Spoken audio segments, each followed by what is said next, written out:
Maya. The look on his face. Like he's more shocked than she is.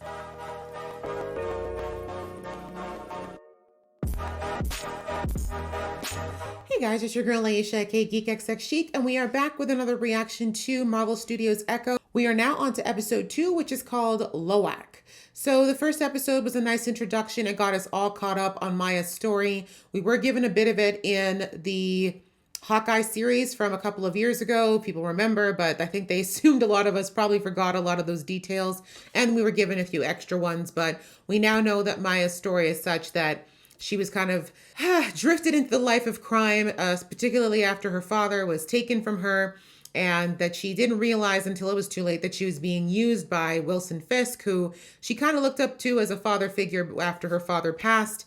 But from the revelation she learned in the Hawkeye series, she realized that this man was using her and that he actually was involved in the death of her father. So she did the somewhat unthinkable, and she decided to try to take Fisk out.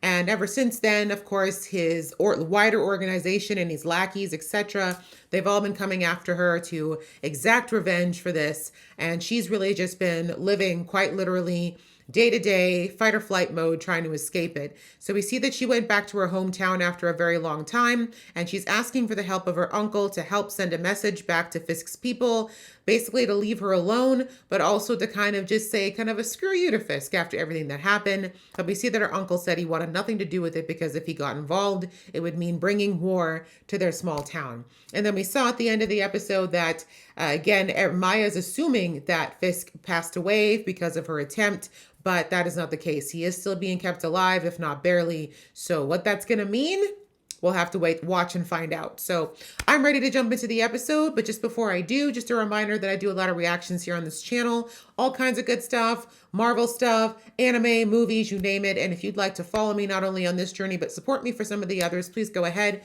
hit that subscribe button as well as the notification bell so you know when I do more uploads. And if you like this video, please show it some love with some comments and some likes, all that good stuff.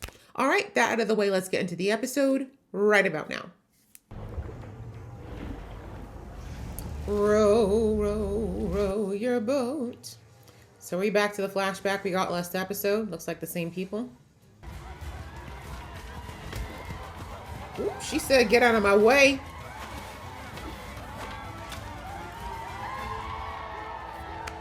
I don't know the point of this game, but yay team, go sports.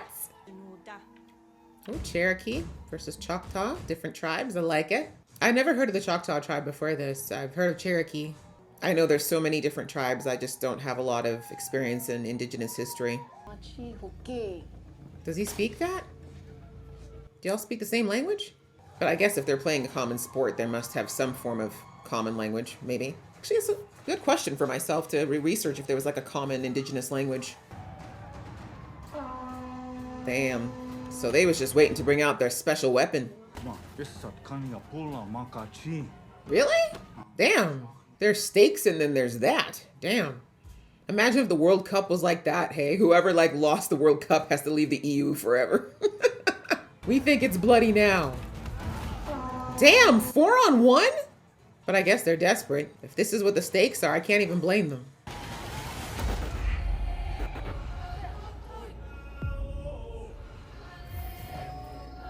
Okay, was that her? Or a descendant of hers?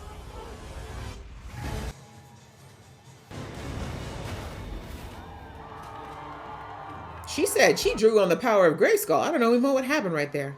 That's right. She said, are you not entertained? Interesting. So what did that hand thing do? I'm wondering if that actually powered her up. I know it sounds strange, but as a hearing person, I always think that one of the things that would scare me the most is sleeping as a deaf person. Because there's so much that I rely on that wakes me up at night because of sound. So imagine just not having, I mean, obviously millions of people do, but it just, I don't know, it makes me so nervous. Right? For that money, do you mind? You get to keep the change, I bet. Depicts the animals talking to the wind, symbolizing the harmony with Mother Earth. Why do I feel like he's selling them a line right now? And I'm not mad at it.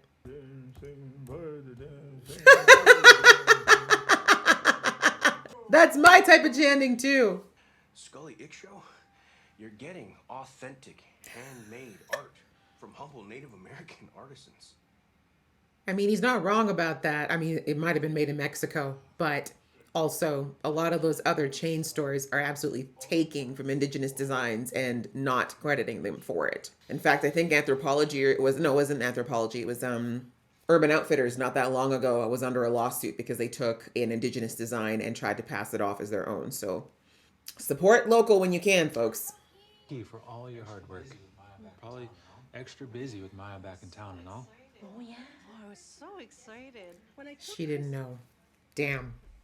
Small towns, though. Maya should have known eventually word was going to get out. What a surprise.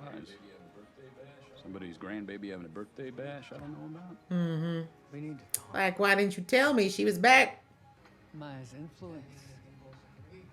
I think we can both agree. Biscuits is impressionable.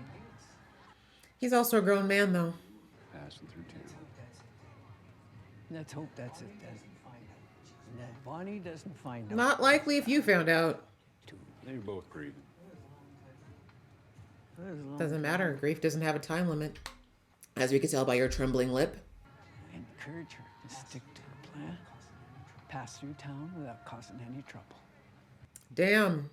One of your only grandchildren and it's like that now. Just get out of here. But I mean, I guess if she's choosing to be in illegal stuff, which she was for a long time, I get it. It is very hard when you have a family member that you love, but they're making choices you can't get behind.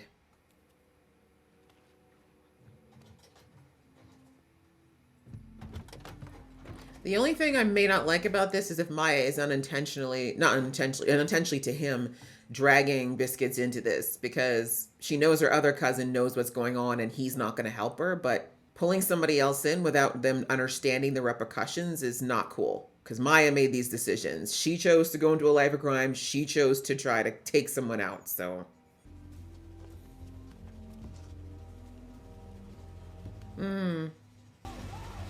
She's chained in. That maybe wasn't the smartest move you ever made. No way he doesn't hear her land.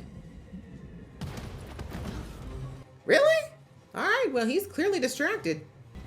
Yeah, that is a dangerous place to be, girl. One slip and your booty be grazed right off. She has enough time to drill? Damn. I guess that is the advantage of not actually having flesh on that leg.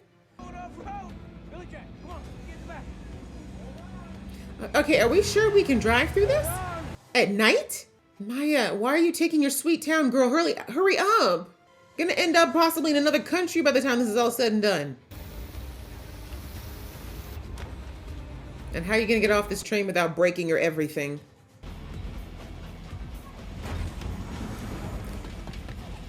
Oh, to lose your... That could have been your real leg, girl. Let it go. You're gonna have to give it up.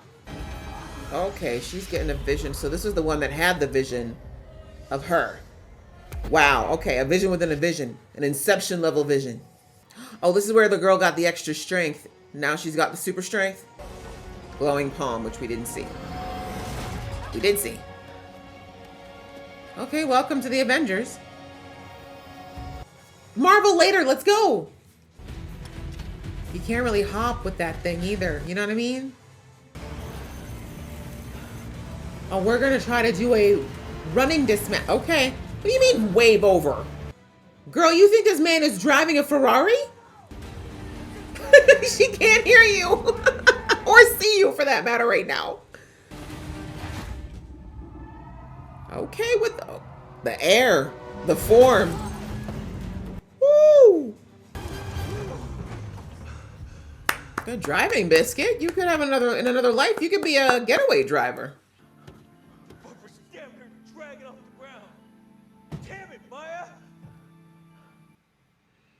You and your thrill-seeking ways. Again, you should have at least let him know. I mean, clearly he's not that mad about it because he wanted to have a little fun, but that's life or death stuff, Maya. I just don't agree with not. It's one thing if she told him and he made the choice, you know? But anyway. Hey, yo, unpack this. I have a name. Extra number 25.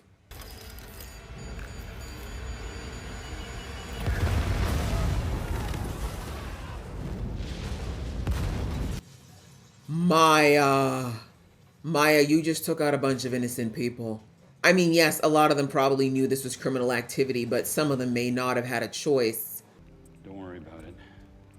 Any crap rolls downhill, it won't land on you. It'll land on me. And that's what Maya's not thinking about, the amount of people that are going to end up paying the price for her. I really miss you. 20 years, way too long.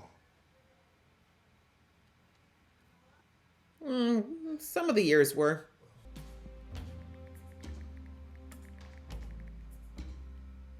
Oh, look at you with your admission in text. Maya, you're not being very smart.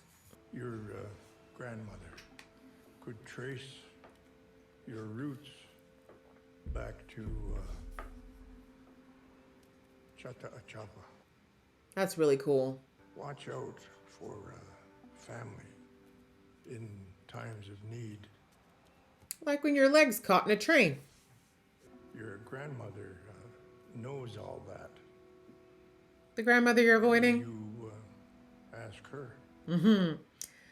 Likely not. I don't blame her. Her grandmother's last memory of her grandmother was not the most warm one. And the fact that her grandma basically blames her dad for everything is not exactly going to be a bringing together type of sentiment, you know? Biscuits borrowed my... Oh, biscuits. The look on his face. Like he's more shocked than she is. If he had a black mama, he never would have gone home again. Or grandmama. Today's your lucky day. Yes, you're going to get that fixed. And actually, Maya should pay for it. You really messed up. Yeah. Wasn't your fault, though. Maya didn't let you know how bad it was going to be. Hokeney's truck. And I'm trying to raise some money for repairs before she puts me in an early grave. I'm okay. Billy Jack's okay, Maya's okay, but the truck is... Knew that was going to come out. What? Maya is here? You might as well tell her the truth because you're a terrible liar. Biscuits. Biscuits. I mean, this was inevitable. I mean, it's a small town. It was definitely going to get to her at some point. You're funny.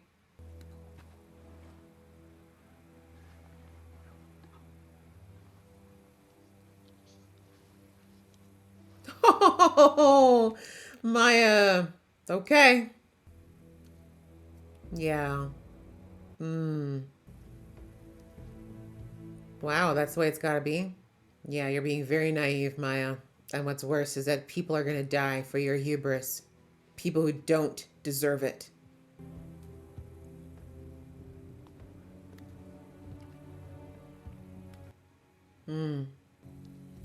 Bonnie?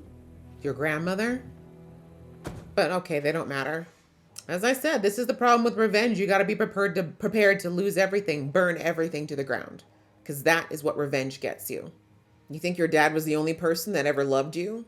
Or that's gonna get hurt by you? Selfish. You remember her? And when she ends up being taken hostage or worse because of your actions?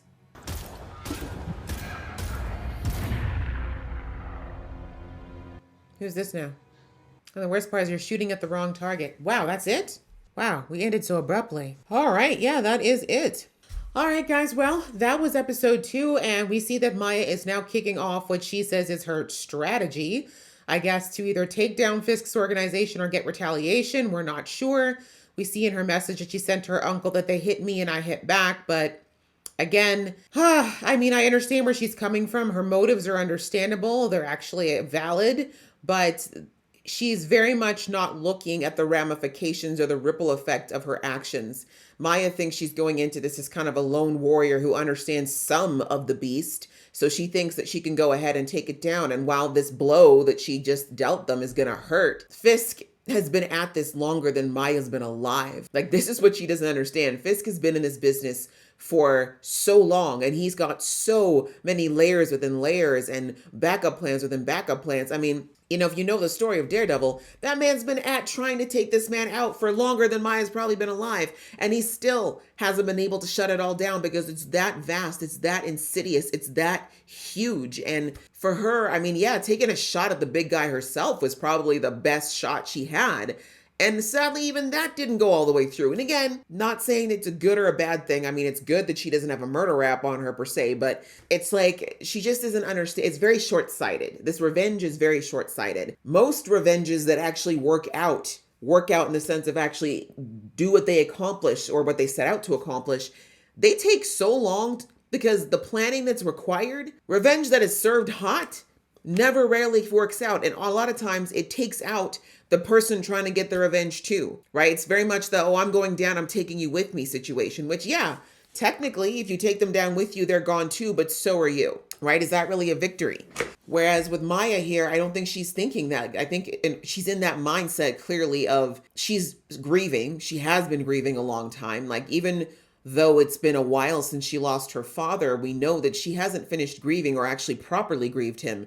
Because what Wilson gave her was a way to channel the anger part of her grief, but didn't actually give her a way to deal with her grief. Anger is a phase of grief, but it's not the whole or the totality of it. There's so much more that's involved in dealing with your grieving in a healthy way and actually getting to a place where you move forward. Maya is still very much stuck in the pain and the anger of the loss of her father. And it's probably because, you know, that happening after she lost her mother so violently, after she lost her family too, that, you know, because they had to move to New York.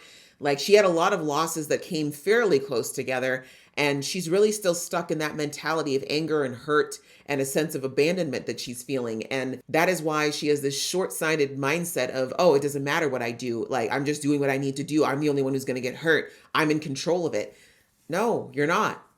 You're not, Maya. You are so not in control of any of this. This is so much bigger than you. Like that warehouse blow was, as I said, while the vast majority of the people there probably did know why they were there and what was going on, some of them may not have. Some of them may have been innocent. Some of them may not have even been there by choice. We all know that Fisk has a way of entangling people into things even if they don't want to be. So it's like now there's all that potential blood on your hands to get back on a man. Like, how are you better than Fisk? I guess is my point. And is there a reason? Is there even a desire to be, right? And I really like that her uncle brought that out at the end. He's like, you sound like the very man that you say that you hate. Is that what you want? You want to become him? Is that how you get back at him? By basically replacing him? Wouldn't that just make him proud?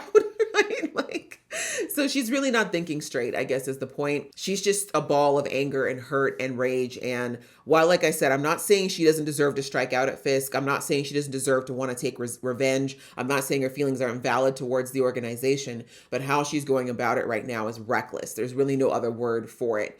And that's what's going to get people hurt. And her uncle said that, you know, really brilliantly at the end, that like, it's going to be the people closest to you that are going to suffer for this. Fisk is already lying in a hospital bed. If he does recover from it, he's going to move on. The people he cares about are still tucked away safe. Hugh, on the other hand, are now endangering people who did nothing to deserve this. And I mean, it's not going to be until someone actually gets hurt that I think it's really going to hit her how deep of water she's just jumped into.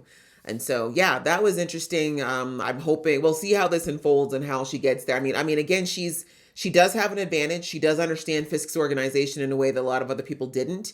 I think we can assume that Fisk let her know probably a little bit more than the average employee or person working under him, because he did have that closer, almost family-like relationship with her. But again, I am no doubt, just because of the way that we've known Fisk, throughout at least the Fisk that we've been introduced to thus far, he's not a man who would open up everything to Maya. He's not going to open. The only person I could see him potentially ever doing that for was his wife, because we know he was obsessed with her. But even then, I think there'd still be things he would keep hidden. So point is, Maya is going into this blind for the most part, and she's going to, I think, discover very quickly that she might have jumped in, like I said, a deeper end than she thought she was. But yeah, very interesting. I mean, the whole sequence on the train was actually very badass. I mean, give her points for doing that. Biscuits, like I said, turned out to be the perfect getaway driver. As I said, I kind of have a problem with her not telling him straight up that what they were doing was very dangerous. I mean, I think he already knew it wasn't on the level, but I think he was thinking more of like petty crime. I don't think if he knew that she was directly, and he now sort of indirectly responsible for taking out a whole factory, that he would have been so open to doing it. But it's just like her uncle said, her uncle said, that she's going to bring war to this town and these people are not prepared. And from what do we see of her uncle, I think he really is trying to protect the people around him. I don't think he wants people to get hurt. He knows he's in shady business, obviously, as well. But just like Maya's own father, he's doing what he thinks he needs to do to survive and protect the people that are around him. Could he do better? Absolutely, but he's not. And so, again, like Maya's father, that's why he worked for Fisk. That's why he stuck around with those people, even though it brought badness into his life. And it's just sad, like I said, that Maya isn't seeing this pattern repeating with her actions. So we'll have to see. Now that I think the conversation with her uncle, we see that and then coupled with the text from Bonnie, I think it's starting to hit her now that, okay, no, I actually might be affecting people I care about. Because even her response to him when he said, you're going to hurt the people closest to you, she's like, closest to you. And she was like, who's that? Like, Maya, Bonnie, like Bonnie had no control over the situation any more than you did. Your grandmother, fine. I understand that anger, but to Bonnie, what did she do? Even like her grandfather said, like, you've been gone for 20 years. And she's like, it wasn't my fault. But it's like, maybe not for the time you were a minor, but once you turned 18, you had every ability to go back and visit your family. Your father wouldn't have stopped you. You chose to stay away at that point. And again, I think a lot of that was because she was still angry at her grandmother. But anyways, she needs to understand that there are still people who care about her. And even if she's turned her back on her family, it doesn't mean that they've stopped caring about her. And so anyways, we'll have to see how it all goes down. Like I said, she's very young and she's very impetuous. This might have to be a hard lesson for her throughout this series, but we're in it. She has started it. She has kicked off. Well, the war is already happening, as she mentioned, but she's kicked off a whole new phase, and she definitely got people to pay attention to her. Like, they were already kind of paying attention to her, but now they really are paying attention to her. So I hope she's ready for the heat. And then outside of that, we just got a bit of a flashback to a game, what would you call it? An ancient game that happened between different indigenous tribes, at least between the Cherokee and the Choctaw. And apparently this game that they were playing was high stakes. They said whoever won that game got to stay, whereas the loser had to leave the lands forever. And so very serious stuff, obviously. I guess if you got to pick up sticks and leave if you lose. And it looks like one of her relatives, one of her ancestors, Maya's ancestors, played this game. And that when it got down to the point where she was about to lose, all the stakes were on the line, she had a flashback to the original Choctaw that we saw in the first episode. Was it Chafa? It gave her some type of supernatural strength. Her hands started glowing. The symbols, like the ones we saw on those people, showed up. And she got the strength to suddenly do a rather superhuman thing and win the game. And then we saw that Maya channeled that again when she got her leg caught between the two train cars. She had that flashback of that ancestor and then beyond that to Chafa. And that somehow gave her the strength to get her leg out. And she noticed that her hands were glowing. But it looks like she's not sure what to make of that or what happened. But I guess in a world of the Avengers and superheroes, she probably isn't going to be as freaked out by something like that happening as most people would be. So we'll have to see what that means and if we're going to see more of it and if she's going to be able to tap into it. But we heard her grandfather say that it's not something that is predictable. So we'll see if that's actually true or if Maya's going to be the first one who's going to figure out how to tap into that when she needs to, because it looks like she's going to definitely need a little bit of superhuman help now that she is, as I said before, set some things in motions now that's going to definitely bring the heat and the attention. So hopefully she's ready. But yeah, interesting episode. I was, like I said, I'm very interested to see where we're going to go from here now that she's set this domino effect in motion and how it's going to affect this town. And I am looking forward to her having her reunion with Bonnie. I think that's going to be a very interesting conversation because I feel like if there's anyone left of her family that may be able to get through to her, it might be her. So yeah, good episode. Hope you guys enjoyed watching along with me. If you did, please show some love to this video and I will see you in the next one.